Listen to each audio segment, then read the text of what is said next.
Thank you for coming. I'm sorry to say this, but much of what you were told by Chris Mays is, to put it diplomatically, not true. What she described as 5 cases is really 3 cases. 2 of the names she gave were adult children of Dolores Sweet. And of the 3 cases, now remember, she had said that the cases were not flagged in the Department of Education. 2 of those 3 cases were. We were the ones who brought them to her attention, or to the attention of the Assistant Attorney General involved. The one case that was not, it wasn't a result of heroic action by the Attorney General's office. It was discovered by a credit union, and they happened to go to her rather than to us. But aside from the case that was discovered by the credit union, all of these cases came to her from us. In addition to that, we sent her another 7 cases for investigation of fraud. One person had 5 students, 3 of them with fraudulent birth certificates that we discovered. One of them with 4 students, 3 of them with fraudulent birth certificates that we discovered, and 1 case of a fraudulent teaching certificate which we discovered. When we discovered that, we sent it directly to the Attorney General's office. When I was the Attorney General, I always gave credit to people who deserved credit. Her philosophy is the opposite. Not only does she not give credit, but she is not truthful about saying that we didn't flag them, when in fact, with the sole exception of the case that was discovered by a credit union, we've sent her all of the fraud cases that she has. When I took office, I was determined to root out fraud under my predecessor and misuse of funds under my predecessor. I hired an auditor, John Ward, who's now the director of the program, who has, how many years were you in the Auditor General's office? 17. 17. John was an auditor in the Auditor General's office for 17 years. I hired him. It's the first time an auditor had been hired for that purpose in the Department of Education.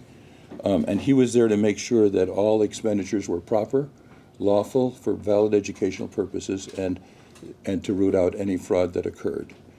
And as I mentioned, we sent her 2 of the 3 cases she talked about. We sent her another 7 cases that she didn't talk about, and the one additional case was discovered by a credit union, not by the Attorney General.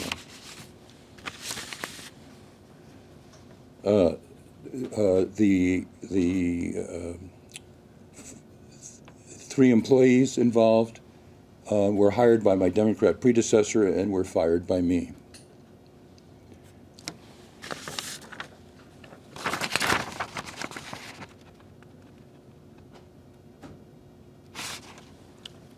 As a former Attorney General, I have no tolerance for fraudulent activity or for misspending of funds.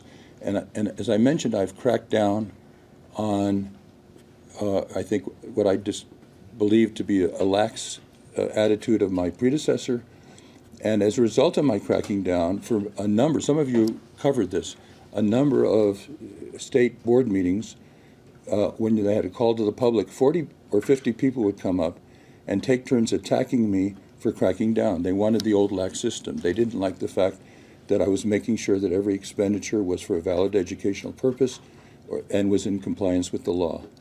And so I think you've been given a very false picture. I'm happy to take any questions, or perhaps John will handle some if they're detailed.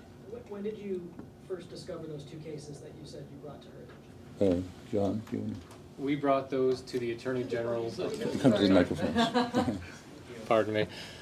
The 2 employees that we discovered, we brought to the Attorney General's office, I believe, in early December, this past December, 2023. How do you guys discover that? Or what was the first red flag that made you guys aware of fraud?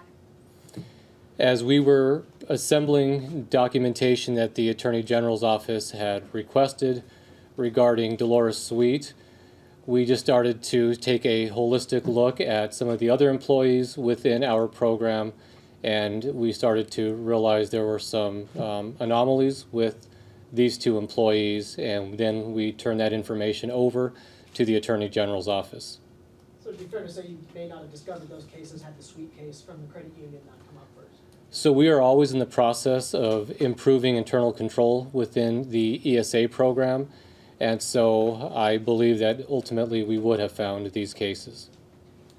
Mays today also mentioned what she said, that this program appears to be prime and rife with fraud. What is your response to those comments? We have, when there are bad actors in the program, we are putting in place all of the internal controls to find them, and as you can see, it's working. And so to say that it's ripe with fraud, I would take issue with that assessment.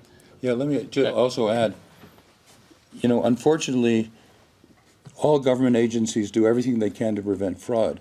But the ESA program is not the first time there has been any fraud.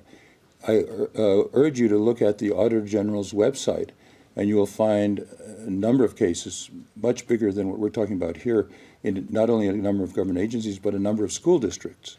So to attack the ESA program as though that's the only place any fraud ever occurred is inaccurate. Actually, you'll find a lot more has occurred in the public schools, and we do everything we can to prevent it in the public schools as well, obviously. But I think Chris Mays has got a skewed view.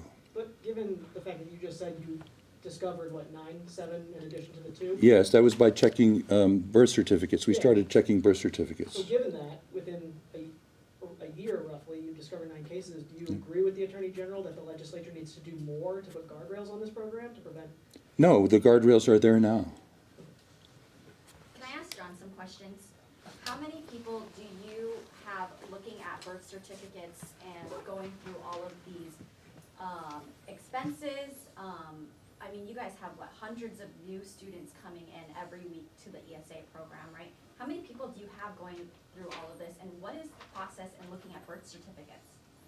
So our entire enrollment team is trained to review birth certificates.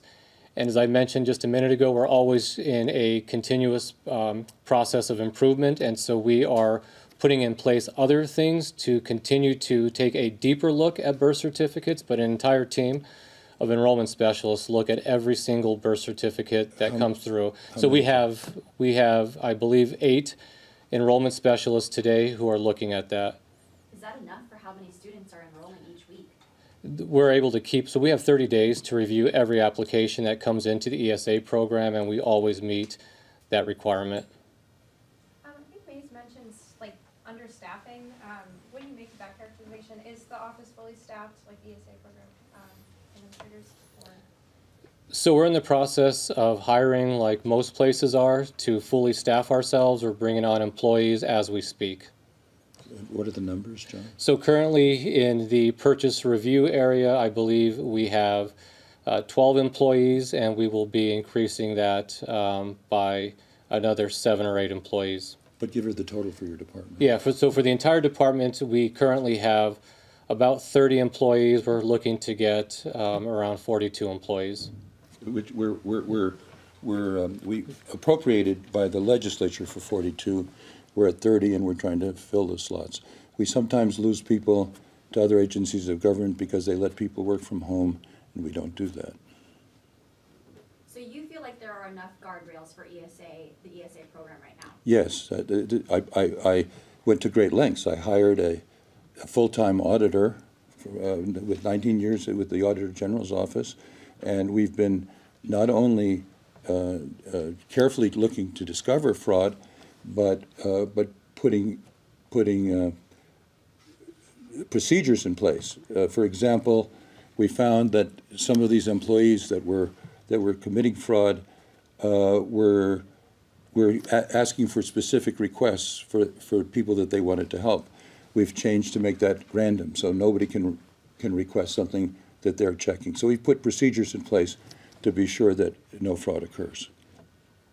Another piece of this was the disability diagnoses. I believe like some of them were falsified to obtain more money, and so what does the department do to assess whether, like diagnoses are? You're asking me about disabilities. Yeah, I was quite surprised. Chris Mays was saying, you know, the people who suffer are the parents of children with disabilities. That's completely untrue. They get the same allotments that they've always gotten. Nothing's been taken away from parents with kids with disabilities. Yeah, in this case. Other than the lax rules. I've had parents with disabilities come to attack me at state board meetings because I'm not letting them use, debit cards and spend it at Chick-fil-A or anything like that. And then, but in this, I believe their diagnoses and, proof that they provided to the department was falsified, so these students didn't have disabilities. So I guess, yeah, how is the department assessing whether a student's diagnosis is You want legitimate? to answer that? So we're not making any determination on the validity of the diagnosis. What we're looking at is the authenticity of the documentation. And so again, similar to birth certificates, our staff are trained to look for anything that seems out of place or strange, and that's in fact what happened with these cases that we've turned over to the Attorney General's office. Does one person make that decision as to whether it's legitimate, or are there different levels? So if one of our team members identifies what they consider to be something out of place or strange, or appears to be that they've identified this as a fraudulent document, it comes up to a supervisor to review and also assess and agree whether that appears to be fraudulent or not. And then we also have an in-house investigator that we will turn this over to for further review. And is that a new process, or has that been in place before December? This has been our process. Our investigator is here in the room if any of you want to talk to her. Superintendent Horne, just talk about the enormity of what's been taken. Talk a little louder, please. Yeah, talk about the enormity, the price tag, what's been taken, $600,000, and you say that, there's even worse fraud in public schools? This Yeah. is huge, just comment on the size of that. That's gotta be outrageous no matter where you are. Yeah, please do me a favor. Go to the Auditor General's website, and you'll see very large frauds committed against public schools. But even higher than the 600,000? Yes. Give us some perspective on that. I don't know what else I can say. If you look at the website of the Auditor General, you can see. I think Doug might remember. Do you remember the largest number we found I there? don't remember what, it's on the news release in the link, though, anybody can check it, and it's ongoing. Are you able to tell us what was purchased with that $600,000, or just some examples of what they purchased? I'm not sure that I want to comment on exactly what was purchased, but it was primarily just educational services. Mays described those purchases, she said she would describe them as luxury purchases, is that accurate in your view? Ongoing investigation. Agree. This is ongoing, and so I wouldn't classify it in any particular way at this point. I mean, it was a fraud, and 2 out of the 3 cases we discovered and turned over to the Attorney General. Anybody else? And then Mays called on legislature to fully fund the cost of the ESA program, which she says is underfunded. Do you support those calls? There's a myth that's circulated that the costs of ESA are out of control and that's a cause of the deficit. That's completely untrue. When people say that, they fail to calculate the savings of the money that would be spent in the public school if a student in ESA was in a public school. We spent $13,000 per student in the public schools. We give them $7,300 in the ESA program. And the proof of that is that for all educational expenses together, that is both public schools and ESAs, we're significantly below budget.